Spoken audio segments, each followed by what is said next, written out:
Welcome back to another episode. We are on our 9th episode now of Got Melanin, which is still just as mind-blowing. Every single episode that we release, I'm like, I can't believe that we made it. And yet we're here making every episode happen. I'm very excited. My good sis, Mari, it's a pleasure to see you again. Mel's, it's always good. Happy Monday, happy Monday. As usual, I am super excited because we have some spectacular guests on with us. We've got our girl Siana back. We're running it back because I return so soon. Hi. And we have a very personal, special, lovely, familial guest for me. She's, we're from the Grapevine, but I know her as my older cousin, Ayesha. Hi, everyone. Welcome. Thank you for having me. Of course. Honestly, this week, I'm going to start the show the same way I do always, and it hits a little different this week when I say we are still looking for justice for Breonna Taylor. Yeah. And I know when some people are going to hear that, they're going to say, didn't we get justice? Didn't we get a conviction last week? Didn't we have some type of grand jury? No, what we had was the US justice system tell us that drywall was more important than a Black woman's life. And I think that on the back of the death of Ruth Bader Ginsburg, among a myriad of other things which seemingly keep popping us for us as Black women in a day-to-day basis, means we have to start this show the same way we always do, which is, how is everyone doing? I'm a little bit overwhelmed. I would be lying to you if I was like, I feel great. I'm feeling like I need to find my resilience, and I'm hoping through our conversation that I start to feel a little bit more like myself. But I'd be lying if I wasn't saying that the world feels like it's a little bit taking a toll on me. Mm-hmm. Yeah. I tweeted that I'm vacillating between tuning in to stay woke and tuning out to stay sane, because this week has been such like a doomsday scenario with first the death of Justice Ginsburg and all that entails. And then, of course, the miscarriage of justice with Breonna Taylor, which honestly, I can't say I was surprised. I'm appalled. I'm not surprised. But just looking at an individual who looks like me, seeing myself, seeing my mom, seeing my sister, seeing my friends, seeing my cousins, and recognizing how little our lives are worth, certainly to the criminal justice system, and feeling helpless, feeling like there's no amount of money I can do, there's no amount of protest I can do, feeling very helpless, feeling like it's my responsibility as a Black woman to get this foot off my neck. But realizing that's perverted in and of itself. Like, why do I feel like it's my responsibility to get this man's foot off my neck? It's this system's responsibility to take their foot off my neck, but it's not happening. But just that overall sense of, what can I do? I'm not doing enough. What can I do? There's nothing I can do to prevent a Breonna Taylor, and there's nothing that can save me. And that's really hard. And I've had to take time away from the news to process that. Definitely. I think take the foot off my neck, that is a feeling that I feel very heavy. The deep breath that you feel, that's a very heavy feeling in my chest right now. Yeah. From an outsider's perspective, Siana, you aren't obviously from the US, but you're seeing all of these things happen, and that definitely still plays a role in the way that Black women here in the UK exist in this space. What are you feeling? What are you seeing from an international perspective? Yeah, I was going to say it's less outsider and more that international perspective, because we always emphasize there's obviously a difference between the many types of Black British experience, the many many types of African American experience, and the many types of experiences of being Black in the diaspora.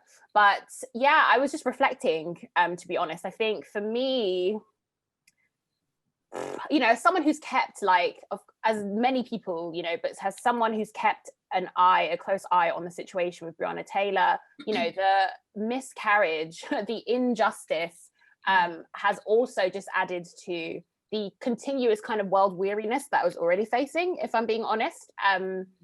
I think it's really sad because we keep saying we're not surprised.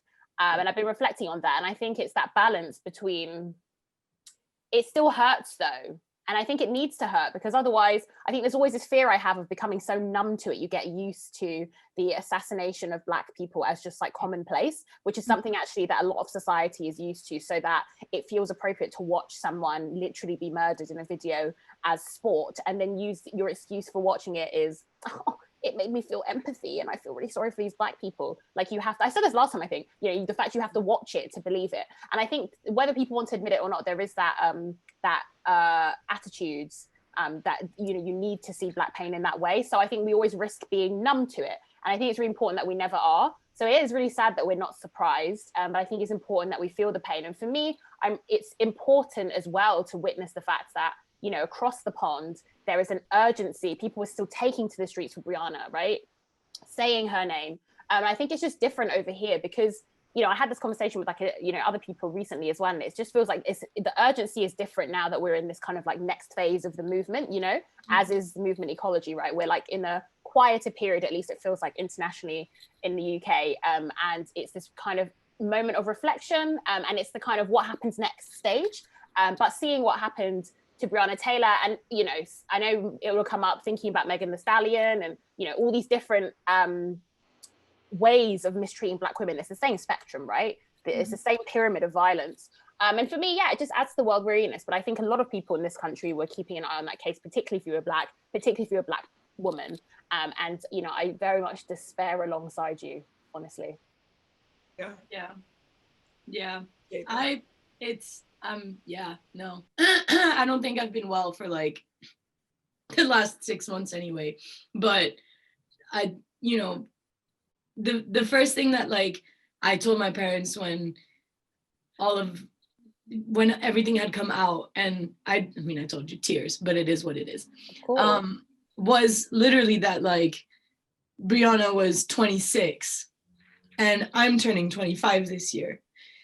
And I think that you do just, it's not even that like, oh, this could have been me or this, whatever. It's just the fact that like, she was so young. She was doing all of these things to like help her community. She was, her professional like aspirations had to do with giving back and with helping the community. And then, yeah, that judgment was literally like, oh no, it's the value of the wall that the bullets ricocheted into, that's what we need to like get some reparations for, literal reparations, whereas like you can't bring her back.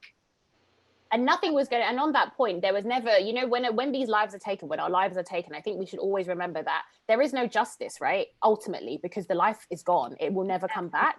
And so this is the first thing. And I think 12 million, $10 million, whatever, or, you know, cops going to jail, whether you're abolitionist or not, regardless, there is no semblance of justice once your life is taken. But that said, exactly, this is why the emotion is there, right, Mel? This idea, that whole wall, it's savage and it's callous. And I think it's this stark reminder that actually, for me, even more so, in this moment of Black Lives Matter, we're not even talking about, you know, just everyday, you know, the everyday violences. We're like actually in a moment when these everyday violences are like on a platform, it's even more bold, even though she got, I think, you know, what really stood out to me is that, I think it was a tweet that someone put, and I always forget who said it, and I apologize, but it's this idea of her being constantly used and used and used, right? And people saw it.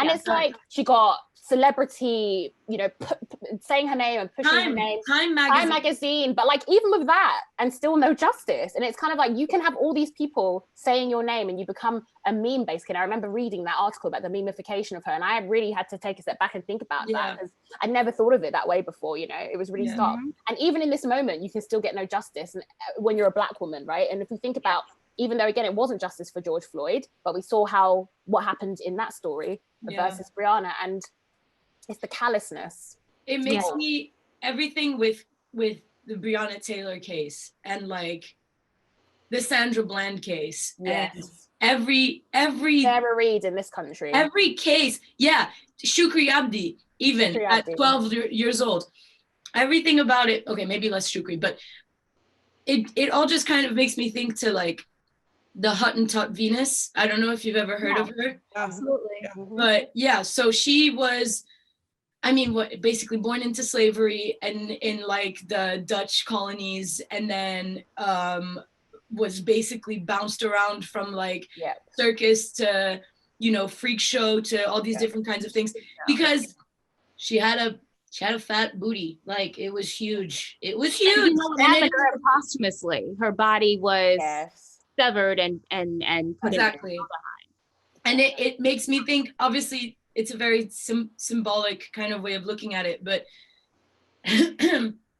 upon reflecting of like the memification of Breonna Taylor's death, it almost kind of felt as though like we had almost done that to her memory. Yeah. Like taken bits to observe, to use, to, you know, to appear woke, to appear educate. like you're educated. Yeah, all of these things, when in reality, like, it's not even that we shouldn't have been doing that. It's just more of like, well, that's the feeling of helplessness, isn't it? Yeah. Like, what do? You don't say her name. You do say her name. Yeah. Like, right. At what point do you actually not trivialize or like, you know, make bank off of someone else's name? Like, that's just even what we're doing here today. Like, obviously we're talking about it from a perspective of like how we've been affected, but still, like, but what can we do? You know, it is very much stuck between like these two places, and like all that. The only image I have that's like recurring in my mind for the last week has just been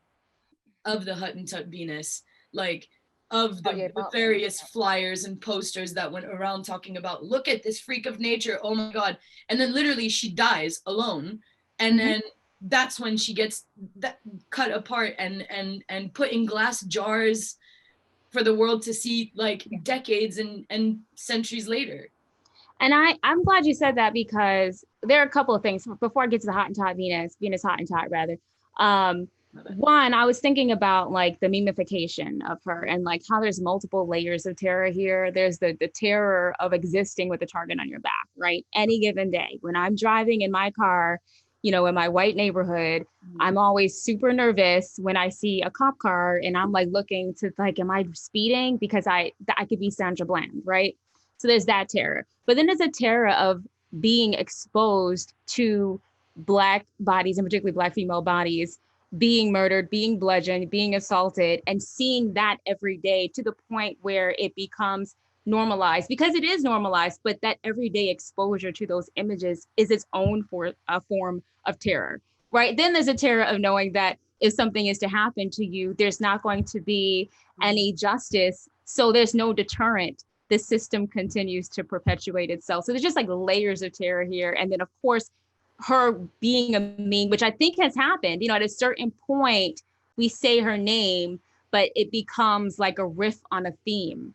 And we begin to lose sight of really what's happening here. And it does become something like Venus Hottentot, where her images of her are consumed. But I like that you brought up Venus Hottentot, because I feel like when I think of her, when I think of modern gynecology, which, you know, was developed by using slave women without anesthesia, and just the countless horrors done against Black women's bodies that we'll never know. Their stories will just have gone to the ages.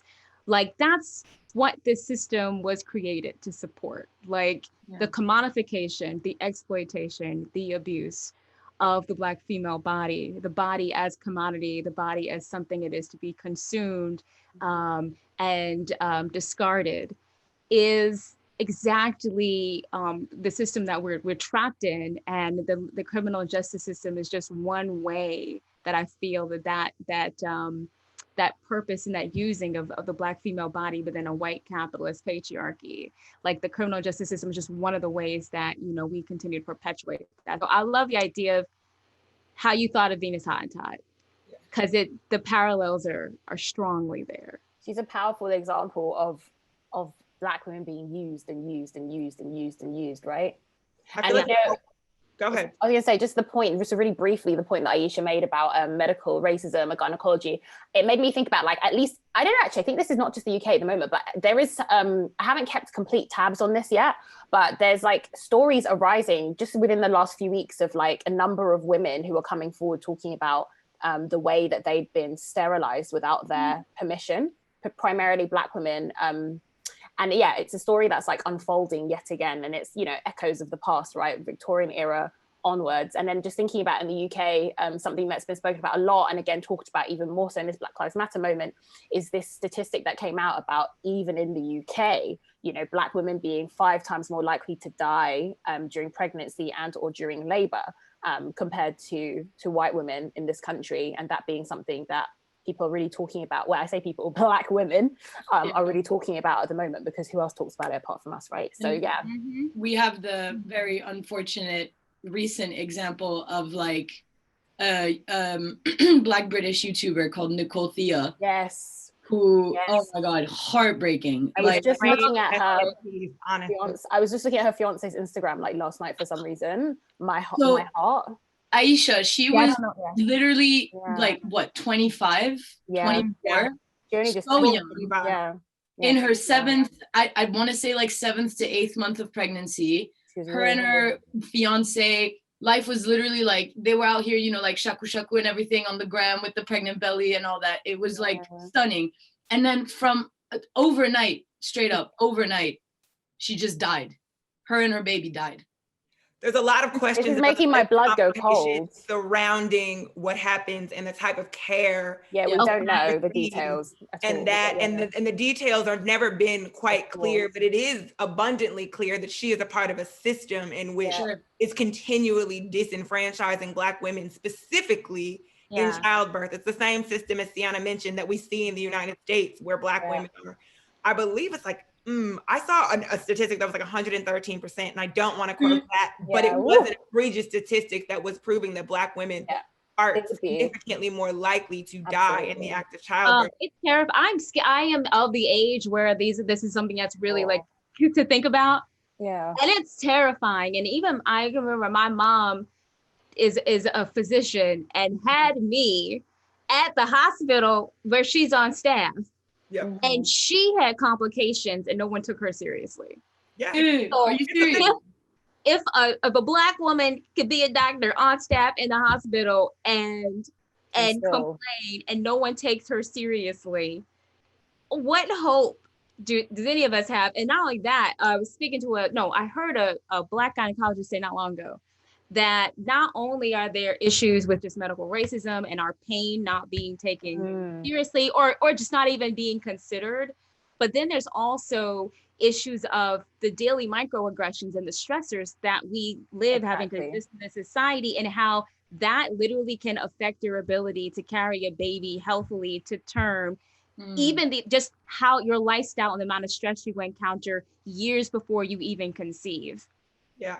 So I urge you folks, can I just say as a bit of what would be, I just like a resource for anyone listening, my friends at Black Ballad, a Black British platform, have been doing this amazing motherhood project. So like, I urge everybody to like go and find out more, like a UK context specifically on Black Ballad. And they've got like a motherhood podcast dropping and stuff really, really soon. But, you know, I'm not a mother, but I am someone's child. And I'm just thinking about the experiences, you know, even, you know, that my mum has had around kind of gynecology and people not, you know, having to always self-advocate and people not taking your pain seriously and having to live with like lifetime of just like chronic pain and stuff like this, and you know, experiences friends have had, and like this COVID time being pregnant even more so. I think all women have had a terrible time if they've been pregnant at this point. But if you're a Black woman, everything, and then that too. So I just wanted to throw that out to listeners as like a resource, Black Ballad.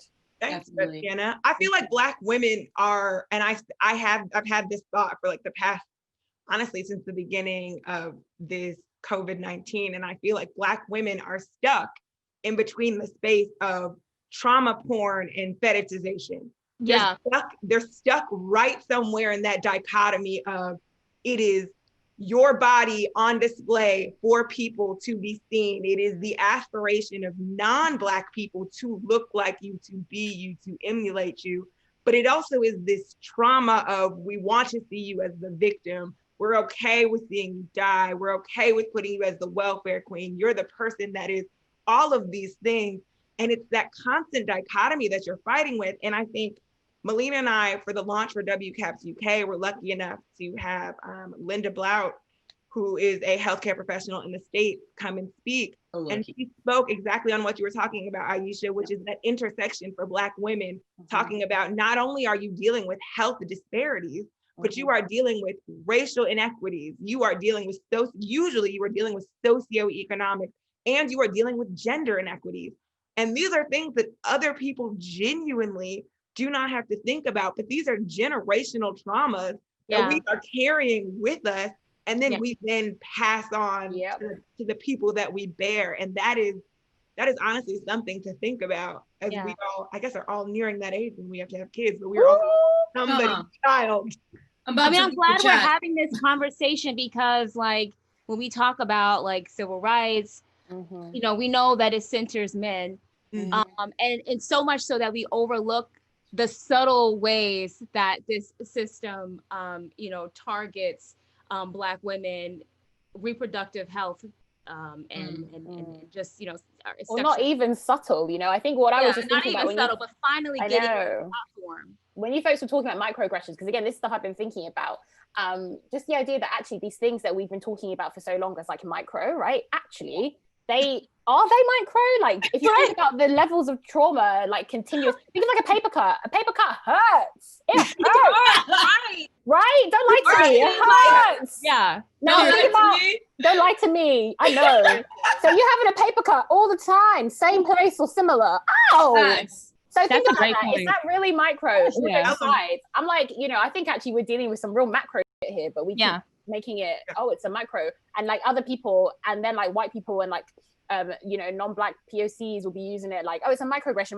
Like actually, that is macro, and it causes trauma and weariness. That's a word. I feel like the fact that we have now fully recognized them, and when I say we, like, I don't even mean like us Black individuals. I mean literally like as a society.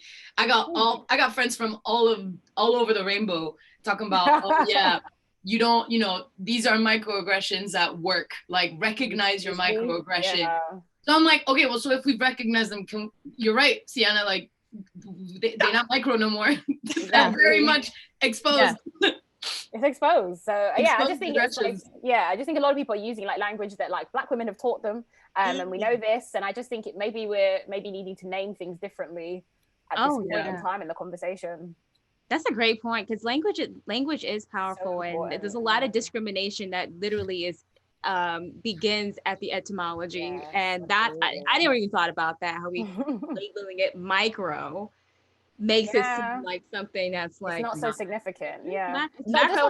Just on that like language point, like I've been you know, I'm definitely not the first person to think about this, but I've just been thinking a lot, again, a very specific use of language in the UK, right, is this term BAME, B-A-M-E. It makes me want to vom. And I like, Ayesha, if you don't know it, it's, BAME, it means Black and minority ethnic, right? And it's like, and it's just so entrenched, right? It's used in the census, and like, I don't even remember it not being used. Probably it pre-exists me. In the census. Right? No, it predates by a lot. But like what it is like, at this point in time, it's so important that we like decolonize that. For me, like, you know, in as much as I'm able to, I'm going to try my very best to like, if we have to be a group, because sometimes we have to be, because we're like 3.3% of population in this country, and then like, you know, brown people and everyone else like 14%, so sometimes we all got to struggle together. If we must be a group, then I think it's important that we also name the fact that we're global majority peoples, and like other people have been talking about this. So I'm trying real hard to mainstream GMP, global majority peoples. Because firstly, white people are not the majority. We are the global majority. That's the first thing. And then practically as well, I really believe like, because language matters so much, you continuously minoritizing people, even in language, and you refer to yourself like, ethnic minority, you end up like with this like forced minority complex. And I just think it's all such a self-perpetuating like cycle. So I'm really advocating that we have to stop using BAME. I think it's just not useful. And also it helps whiteness hide. And also even in that term, the Black is still getting the rough end of the deal, because this country gets to get away with like not actually representing or doing anything for Black people, but saying, we're, you know, BAME, and it's usually just other people, basically, Asian or brown, and in all other ways. So I just think, for me, language is like at the root of a lot of the things we need to decolonize as part of our action and practice. Like two things. One, on Instagram once, I saw this meme that was like, BAME stands for Black and maybe exotic. Basically. That was so on point. So which is always what I'm like, maybe exotic.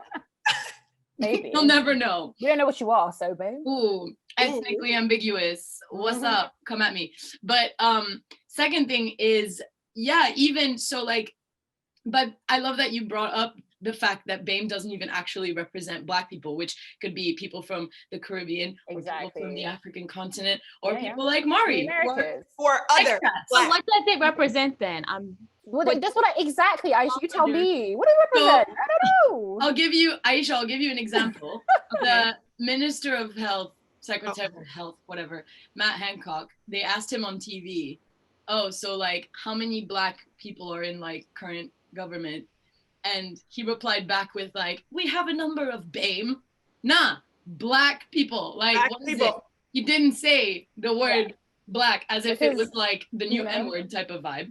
I'm like, no. Gosh. Right.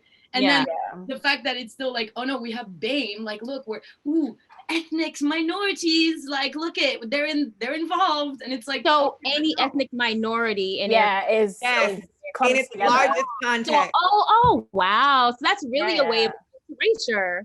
Yeah, exactly. And you know, there's this like it's a very specific UK context thing, but also we have like, again, it's a history that a lot of us are moving away from. But you know, our elders and actually like the NUS, the National Union of Students, certain trade unions as well were organized under this banner of political Blackness. And again, I know this is something actually even at the time in the 80s, I know that there were plenty of Black people that were like, but certainly like our generation are very much, a lot of people are like, it's not a useful term. Like it made sense at a time for certain purposes where again, you're talking about very, you know, in terms of population numbers, like percentage, you know, small populations of Black people, it's really important that you ally, right? You come together and, you know, but I think for me, my thing is like, but we can all come together and struggle together without having to pretend we're all the same. And like without having to, why do we all have to, and like, why does Blackness have to be the point? Like, why does it have to be our reference for struggle alone kind of thing? And also, I just think it's really messy, but you know, that's just part of the BAME history really, that there's also this like, idea of political Blackness, but it's quite outdated. Although some people still use it, but they use it pretty frequently. But it's also not shocking, right? Because I believe we have a episode, go back to it. It's called Black is Not a Bad Word. Where we it's not a bad word. Black is not a bad word. But I talked about how the UK came up with the term people of color. That is their phrase. They put it in Webster's dictionary. They're the ones that coined it. That's where it came from. I think a lot of people think it's a US. No, people of color is a UK term originated here. In the United Kingdom. And what did it originally reference? It was originally, I want to say like non-white. Just non-white. And it was very specific to just non-white people in the United Kingdom. So you're being defined by what you're not. Doesn't mean the UK is, I mean, it's the center point for like imperialism. Yes. Oh yeah, the great exporter of like, yeah, of course. But they're like, I'm not shocked that they engaged in erasure. And I feel like that gets me back to like one of our earlier questions about movement. And the space for Black women in movements. And Ayesha, you touched on it a little bit earlier, which was the erasure of Black women in movements such as the BLM movement or the civil rights movement. I'm thinking right now, when we look back slightly at Breonna Taylor's case, Daniel Cameron obviously was the one that brought no charges because not all skin folk are kinfolk, and we'll leave that there. But by the way, he's the only Black person in his engagement party. I don't even know this man. I saw. He was busy getting engaged. That's what it was. I didn't see a single. I thought he was the only Black person I saw on the whole picture. I saw. I think everybody pointed this out. You're so right. You're right. But meanwhile, you had Attica Scott, who is the only Black woman legislator in the entire state of Kentucky, who was arrested and charged over the weekend for rioting in the wake of Breonna Taylor's conviction. She is the one that started Breonna's law. And I'm just like, and all the main protesters that you're seeing out there right now, we're talking about Tamika D. Mallory. We're talking about, you know, Brittany Paxton, all of these women. These are women. Portia was out there. I mean, she was arrested. She was arrested. Portia was a felony. Portia was arrested. It was a felony. Yeah, she got a felony charge. With a felony.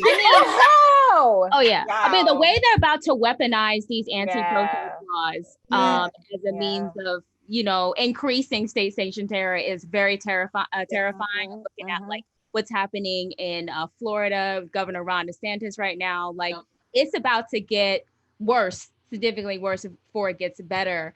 But sure, I think the irony that Black Lives Matter was literally started by 3 dark-skinned Black women, and it's a struggle to include Black women and at least 2 of them queer as well, at least. So pardon? Yeah, I said at least 2 of them were queer. So yeah, that too, and as well, and to even include LGBT and trans in the movement, to really have it be all Black Lives Matter is interesting. But that's like not new. Like even when we look at the civil rights movement, we think about like the Montgomery bus boycott. Okay, that was actually organized by a group of Black women. Okay, when we look at the March on Washington, it was a Black woman who actually invited Martin Luther King and the SCLC to come in and join forces. Like Black women have been protesting on the margins of histories, like in the footnotes of the pages forever, because we naturally feel like, you know, civil rights has to center men. And for some reason, there's this idea that the moment you include women, it somehow weakens the fight versus strengthening it, which is, of course it does. So when we are the backbone. And, you know, I was just thinking again, you know, back to Instagram for a moment. And this idea, again, another really great meme. It was like, it was something like, you know, we find out about, you kill a Black woman. So Breonna Taylor in like March, she gets no justice in September, and then November you expect Black women to like save the country, right, when it comes to voting. And I mean, but even down to voting, when you look at breakdowns, like when you looked at Florida, Georgia, where that election, the gubernatorial election was straight stolen. But you look at the breakdown of how Black people voted, 10% of Black men voted for the Republican nominee. Like, no shade. This is definitely not an assault against all Black men at all. But it's like when we look at like in terms of like loyalty to the cause, okay, I do think Black men are probably more likely to vote. Well, let's just say this: for a lot of Black men, liberation looks like being able to be looks like being able to be white men. And when we look at how white men have historically inflicted violence and domination on other people, like there are some Black men that for them, that's what their freedom looks like. And so my freedom is at odds with their freedom. Absolutely. It's almost like the freedom of being the oppressor versus like potentially to be the oppressed. Oh yeah. Like the mindset of like, I am never the oppressor. Sorry. Yeah. The oppressed wanting to become the oppressor. I mean, and Black women have been at the forefront of all of these movements because we have the least to gain from patriarchy in all of its ways of inflicting violence and domination. We have nothing to gain from racism, nothing to gain from sexism, nothing to gain from capitalism, like not capitalism, but classism, like all of these systems put us at the bottom. So of course we've been fighting because we literally, I mean, at least white women, they do actually have things to gain from a patriarchy, even if that patriarchy is because it's a racist patriarchy, because they've still got the whiteness. I think that's the thing. I was just going to say, this conversation also reminds me of the fact that, remember, when we start to talk about capitalism, in the conversations for liberation, that's often missing, quite frankly, that like anti-capitalist analysis. And when you start to talk about that, then people are like, oh, you're crazy, you're a Marxist or whatever. And it's like people, I think a lot of our communities also feel like actually, you know, Black capitalism is what we're like trying for, and actually no, because that's like a whole other thing too. But like the foundations of capitalism, racial capitalism, all of it includes oppressing Black people, and then oppressing within Blackness all of the layers, right? If you're trans, and if you're gender non-conforming, if you're working class, if you're underclass, all these things. So I just think there's lots of it. I think that and when it comes to a lot of Black men, again, it's this, in my experience, it's always been the I can definitely understand racism, but then we start talking specifics about misogynoir and you know, sexism as a Black woman, and then it's like, oh, division. You know, the same way a lot of white women are like, oh, division, like we're all the same, you know. I just want to flag that. I just think that it's really complicated, but I think capitalism for me and an anti-capitalist analysis is often really missing from like these conversations, even when I start to talk to Black people, because then it's like, whoa, like we're not gonna go there, like let's be here where we are, you know. Feels a bit too and I'm not anti-capitalist. I do think that capitalism requires social safety nets, so it must be balanced with some form of socialism, but the realities are just like taking like personal feelings out of it. Capitalism requires a reserve of labor. It requires exploitation, like exploitation function. Exactly. And so and who's usually exploited and works together. Exactly. It's not like none of this is like spontaneous. Exactly. I mean, it's like in Got Melanin episode 3, Jim Crow Isn't Dead, where they're so good at their references, right? Like, oh yeah, this specific episode. You already know. Timestamp. We take this seriously. So prepared. No, but I mean, Mari so brilliantly laid out like basically how we went from having actual slavery to then just like sending everyone to jail and then absolutely people in jail as like free labor. So no, you're entirely right. Like, who's the best? Yeah, no, I just wanted to highlight that and plug in our third episode. Thank you. I'm so glad you plugged in. But the point of that is, like, I feel like we're having a conversation that most people, when they're having conversations about Black Lives Matter, when they're having conversations about activism and the role of people in the movement and what we should be working towards, they're not hitting this point. We're getting stuck on the low hanging fruit or the rung of our goal is to stop police brutality. Amen. Like, shut the book. And Yeah. I'm like, that is a low-hanging fruit, but exactly, but it's a symptom. I was gonna say that's not low-hanging fruit, but it's a symptom, right? And I think always when we address, I think, and I get it, like, of course we want to, you know, it's kind of like when you go back to the analogy of what you folks saying. I mean, it's obviously not an analogy because it's literally what something happened, like, you know, the foot on someone's neck, the knee on someone's neck, like your immediate thing is to get it off, right? And that's what, and again, and I think often we're stuck with. This is basically why when you come to movement ecology, everybody has a role to play. If I don't want to get like too geeky, because this stuff is like literally real life, not just theory, but it's like everybody has a role. There are people who their role is to get the foot off your neck. And that's their immediate role, and they have to fight the fires consistently. And then we also need the people who, like, their role is to like build alternative futures, and that's what they need to be. And then we need the people who are going to do, you know, I mean, I'm not a reformist, I'm an abolitionist in every sense, right? But there will be the people who do need to do that work, right? In institutions that some of us are like, psh, but there'll be people who need to do that kind of work. And just like everyone has a place kind of thing. And I think, unfortunately, it feels like our understandings of kind of activism, and even like, you know, Black women often can feel like they need to be doing everything, right? Because we're told we need to do everything. And if you're not showing up here and here and here and here, I've been guilty of feeling that too, then you're not like doing your part. When actually so much of the time we're doing too many people's parts. You know, it's like that, you know, Black people, trans people, queer people, everybody who is like the oppressed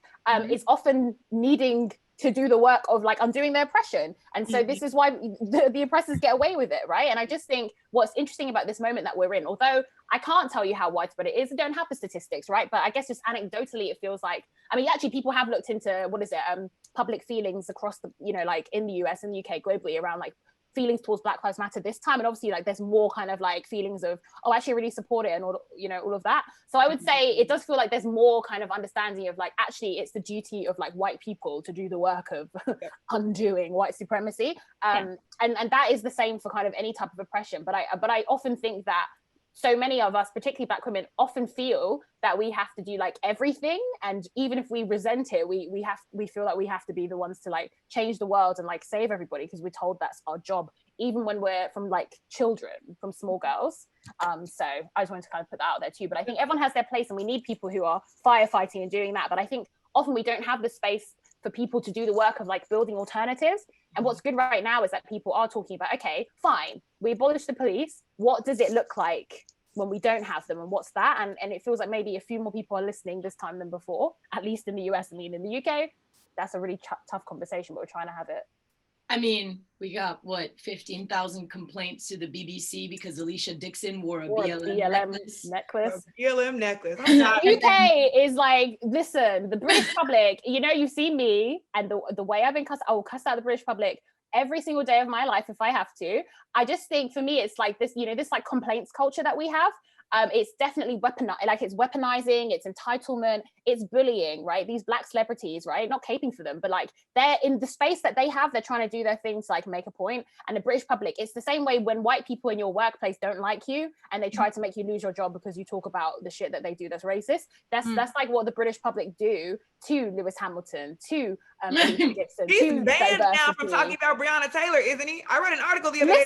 Listen, my man Lewis is really going hard. Formula One racing. He's going hard. Banned.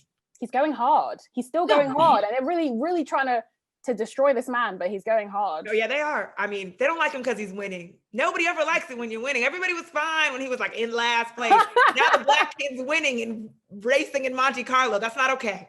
No, it's not okay. That was supposed to be my spot. British public. But the British public is honestly indicative, I think, of a large framing of the United States too, to be fair. If we think about the way that whiteness is weaponized against Black people on a regular basis, we see it all the time. Framework. I've said this, I think, almost every episode. Amy Cooper is the scariest. Amy Cooper, I knew you were going to say Amy Cooper. Because Amy Cooper was supposed to be your white liberal woman from New York. She was supposed to be the good guy. But she knew the minute she felt threatened, the first thing she did was weaponize white womanhood. She didn't feel threatened. First thing she did. But yeah. And that's not something that we as 4 Black women on the screen are ever going to be privy to that privilege. There is never going to be a moment where I can weaponize anything that says people should be afraid of what I'm yielding.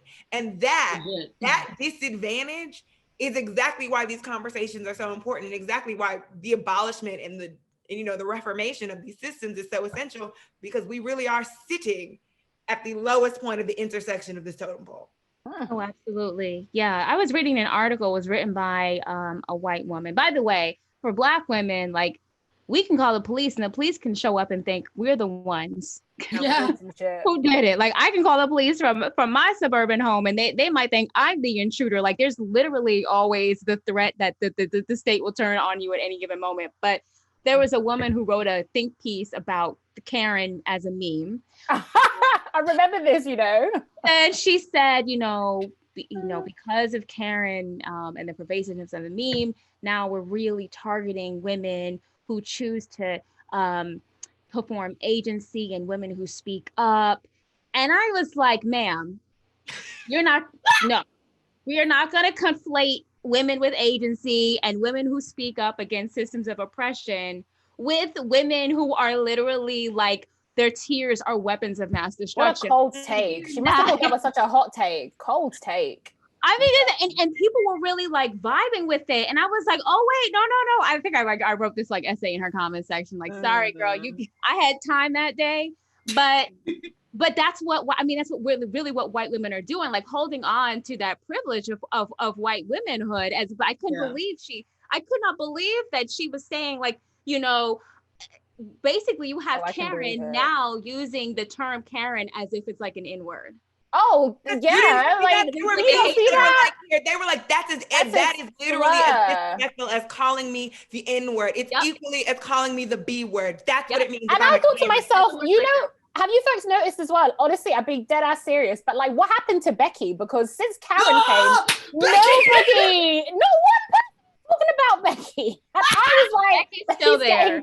Becky's getting days off, weeks off. Yo, bring Becky back. Not necessarily bring her back, but I just was like, when did this happen? But I have a question for everybody, and sorry to like flip the script a little bit, but like, all these conversations, we know it's like, actually, sincerely, I love the little like, vibes and stuff, but it does make me feel really weary. And I wonder, like, what is it that's making us feel hopeful though? Like, what is it that's making us feel, I think it's important to sit in the like, oh my God, this is so shit, right? But like, you know what I mean? I'm always like, what is it that's making us feel hopeful? And what is it that's making us like, okay, we're still out here, not just surviving, but trying to thrive, like, You I'm not trying to do, by the way, I am, but I'm not trying to do the like, let's be happy, but Yeah. I believe in gratitude, and there's a lot to be thankful for. And so for me, a lot of times I just have to put life in perspective and think about what my ancestors survived so that I could be here. And so when I put it in perspective, then everything else, it's exhausting to think that we're still fighting the same system of oppression, but we're at a much more advantaged place than our ancestors were. And I feel like putting it in a historical context and seeing our work as a continuation, and realizing that there are people, who died and suffered abuse so that I could be here, but they did continue so that I could be here. Like, that is one of the things that keeps me like going. In addition, just knowing that like my life couldn't have been 50 years ago. Like as an outspoken Black woman with a space in the media, I work for myself, I can say what I want. Nobody can fire me. Like that couldn't have been 50 years. So, I hate to be that myopic, but I do have to like keep it. I think this is it. Exactly it. But at the same time, the overfunctioning of Black women, you're exactly right. That's the thing that keeps me up at night, feeling like I'm not doing enough. I'm not doing enough. How could this have been prevented? What can we do? Like what money, what organization, like what can we do to like do this? Naomi Osaka reminded us though, with our ancestors on our side, we cannot fail. Yeah. Amen. Sis reminded us. No, what about you folks, Mari and Mel? Like what's keeping you motivated or hopeful? I'm gonna let Mari go first because nothing.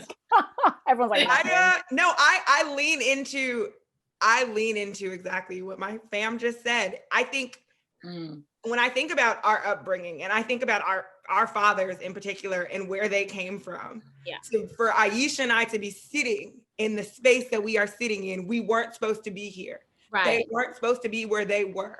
Our mothers shouldn't be sitting in the positions that they are sitting in because the world said you shouldn't be what you are. And so when I look at them and I look at my grandparents and I think about the shoulders of the people that I stand on, I have nothing but to be resilient. I have nothing but to give this movement and to give every day everything because I'm not supposed to have anything. And I know that.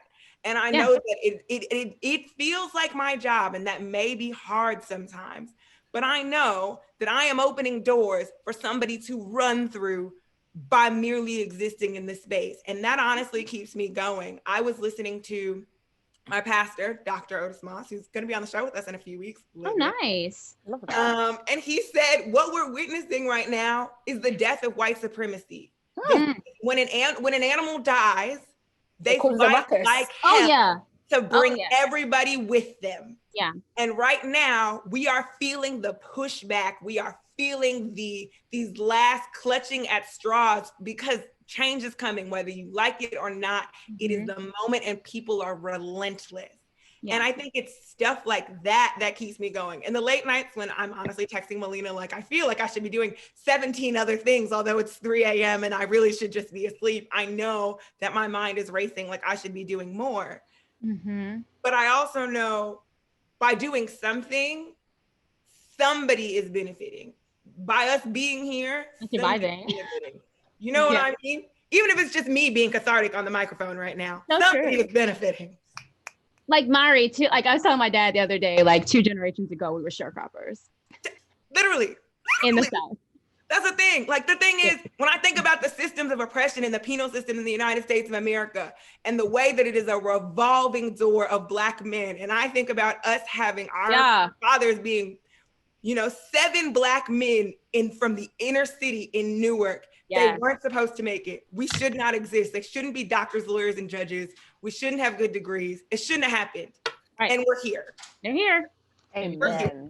Amen. Yeah. That's why I asked this. I just needed a boost. Go on, Mel. Listen. I need a boost. Thank you. And now I come to tear it down. No, I'm kidding.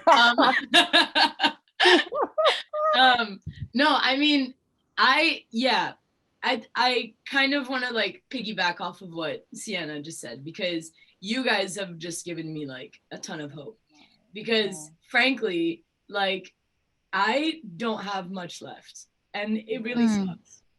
And I think, Jesus, but it's fine. Let it out. We're here. Yeah. That's what we're here for. This space. It's a lot of, I think it is just like you were saying, Ayesha, that it's a lot of like gratitude, because same thing, like I think back to like my mom's side of the family and like the atrocities that happened in Congo, like it could have been my family as well.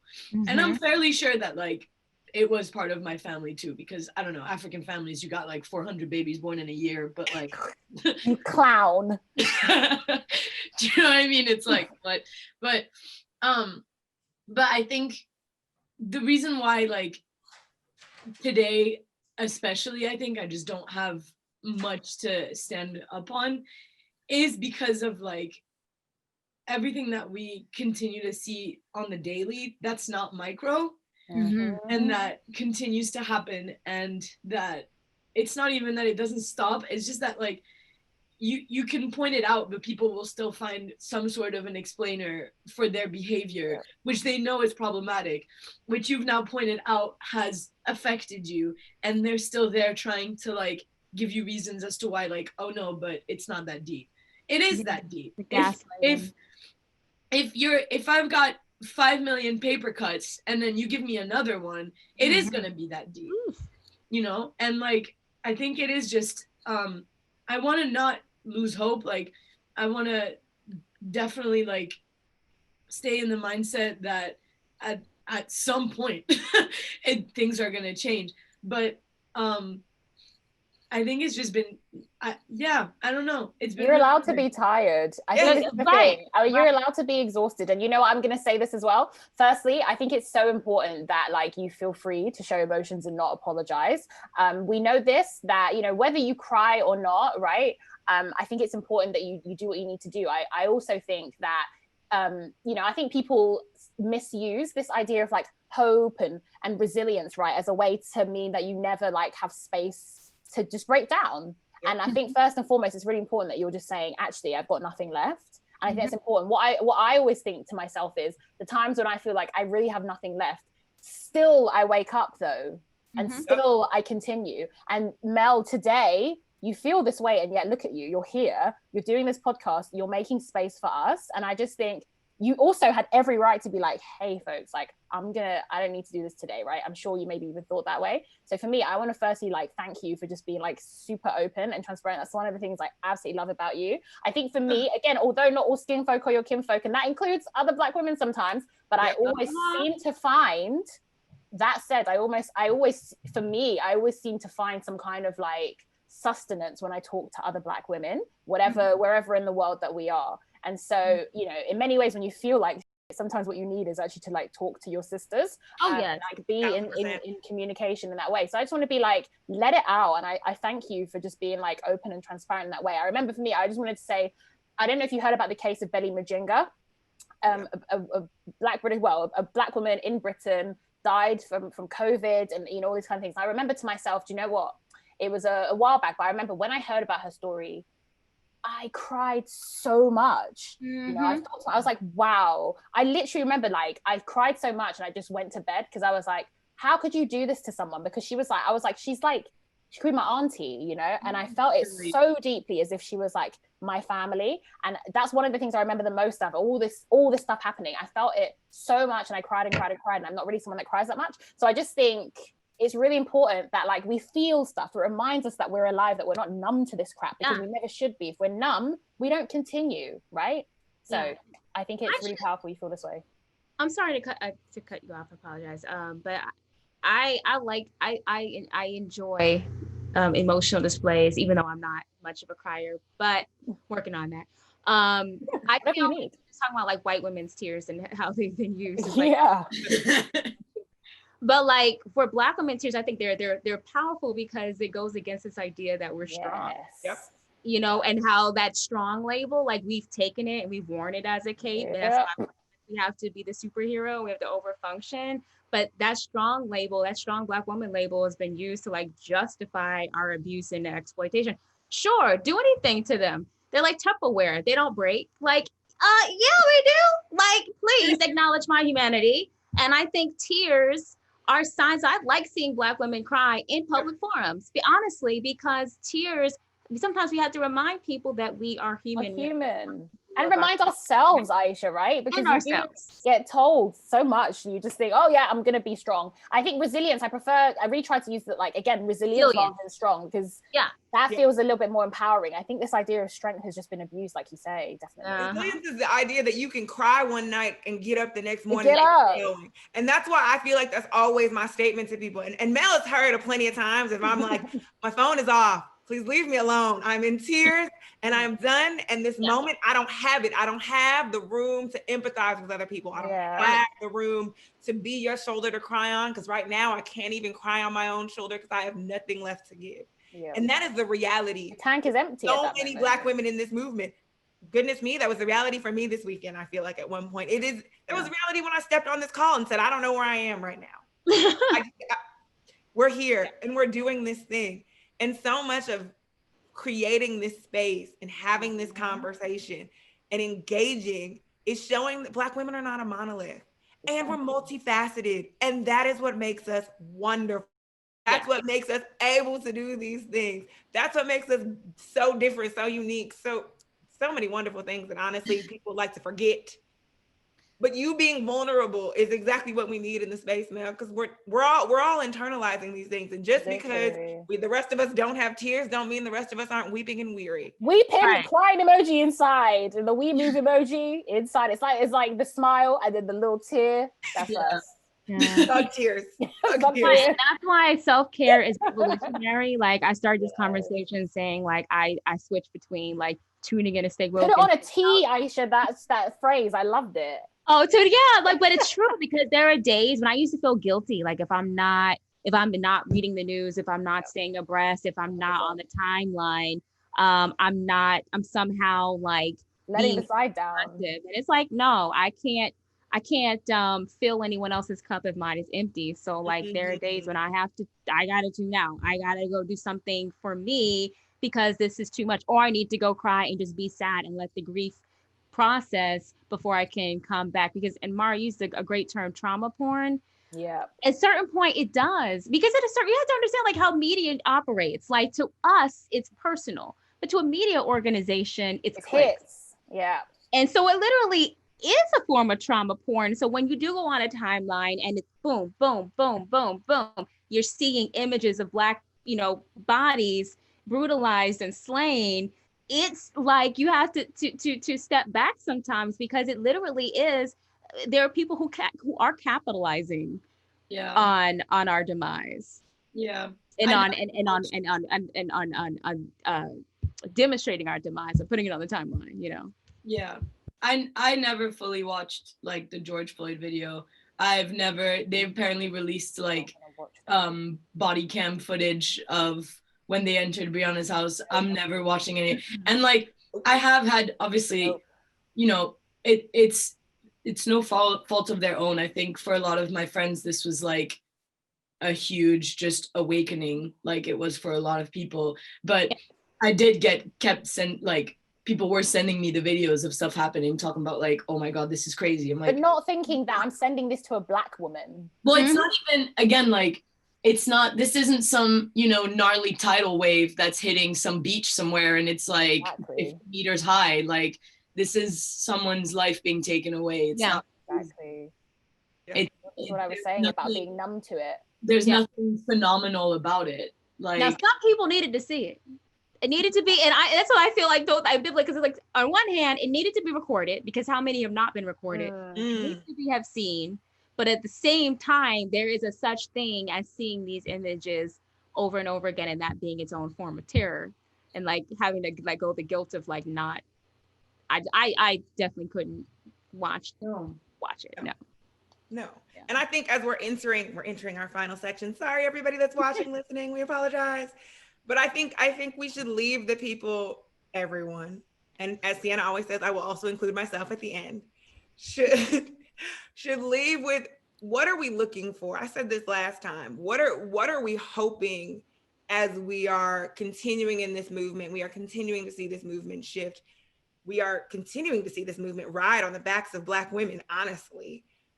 I'm not saying what are we looking for in 5 years, 10 years, 15 years. I'm saying, what are we looking for to get through the next 4, 6, 8 weeks? What are we hoping that we want to see or we are going to do to continue to move things forward? Well, I can say in America, I just want to see people vote.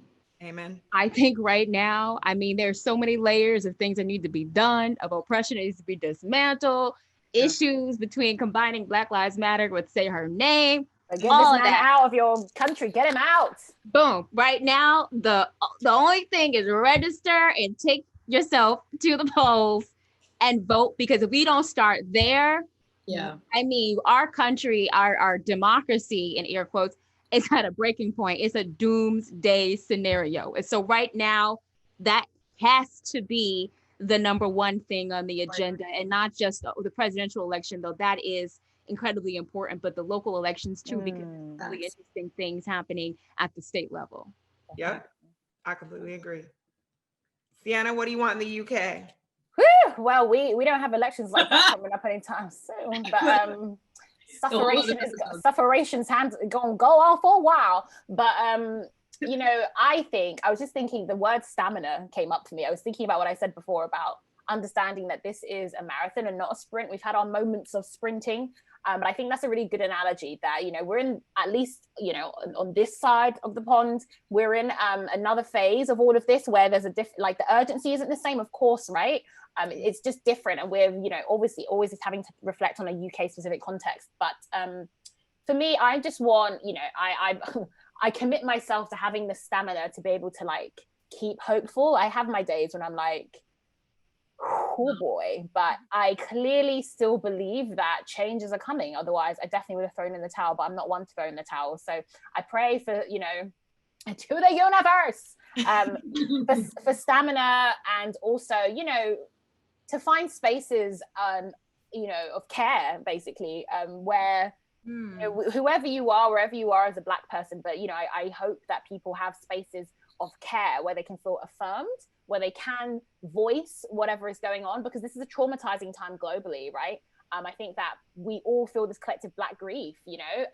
I said this before when I came on last time, I sincerely felt such grief over the passing of Chadwick Boseman, for example. We saw that as like a collective thing we all experienced. And it just is like constant Breonna Taylor. So I hope that people can find the stamina to continue, to not give up, because this is ongoing. And if our ancestors gave up, things would be a lot worse, basically. So I just think, I hope that people find spaces of care and also have the stamina to continue to where we need to get to, I think. And I hope that this is the generation that ends all of this. We're always going to have problems, but let's have some new isms, because I'm tired of this shit.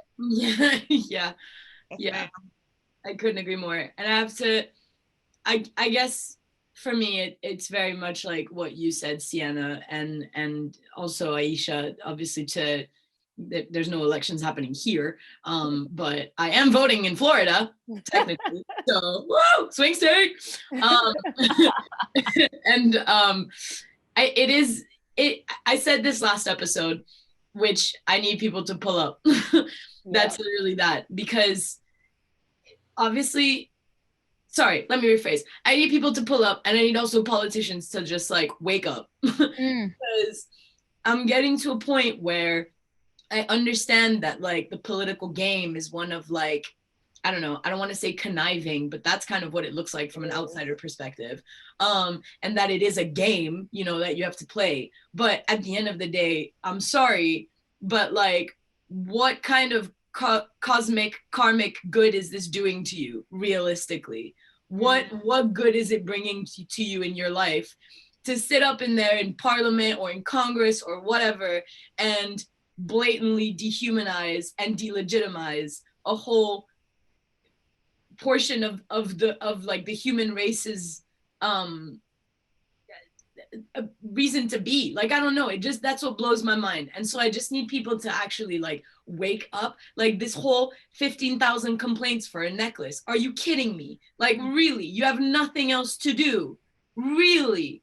That's the biggest thing you have going on in your life right now, is Alicia Dixon's necklace. Like, are you mad? So I just need people to like actually, you know, wake up and pull up, because we tired.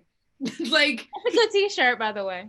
Huh? We tired. Wake up and pull up. Also, we tired. That's both we got like 3 or 4 t-shirts coming soon, you guys. The merch, get the merch. The merch is coming soon. I want my cup, you know. Just wait on it. No, and honestly, Mel's, that's the perfect way to end this piece. Before I even say how I feel, I want to say thank you to everyone, including you, Mels, but a special thank you to Siana and Ayesha for coming and being so vulnerable and authentic and real. It is so appreciated, and it is not going unnoticed, the work that both of you are doing outside of this podcast. And if you are not already checking them out, you are doing yourself a disservice. So all the little subscription places where you can find descriptions, we will have all their stuff, and you need to go check them out. seriously. And we thank you too for obviously coming with heavy hearts and still making space for us. We love you. We This wouldn't. is a We great wouldn't. conversation. Thank you so Honestly, much. thank you. Nice to meet you, Ayesha. You as well. I'm gonna follow you as soon as we. Yes, This listen, is the energy. another glamorous sister in my life. Yeah. But like I say every episode, I mean it with my whole heart, especially we're sub 30 days to the election in the US. Vote. We need to go. Vote like your life depends on it, because it does. Mhm. If you are, Angela Davis said she's voting for Joe Biden. It may not have been her first choice, but that's who she's voting for. God damn. That's where we need to be. And if you're confused about why voting is Auntie Ange told you. literally, if you're confused about why voting is important, you don't want a Daniel Cameron as your district attorney, you have to vote for them. If you want to be on a grand jury, you have to be registered to vote. It is your obligation. I don't care if you mail in your ballots, you drop off your ballots, vote early, vote on the day, whatever it takes to get it done. And do everything else as well. But this is, as you say, yes, do everything else. Do not stop doing all of your other activism. I don't care if, Yeah. industry, This donations. is urgent. But this is urgent. This is the moment. This comes around every 4 years. This is the moment, okay? But no, everyone, thank you for tuning into this episode. It has been incredibly special, and we are unapologetically appreciative. So thank you all for coming to Got Melanin.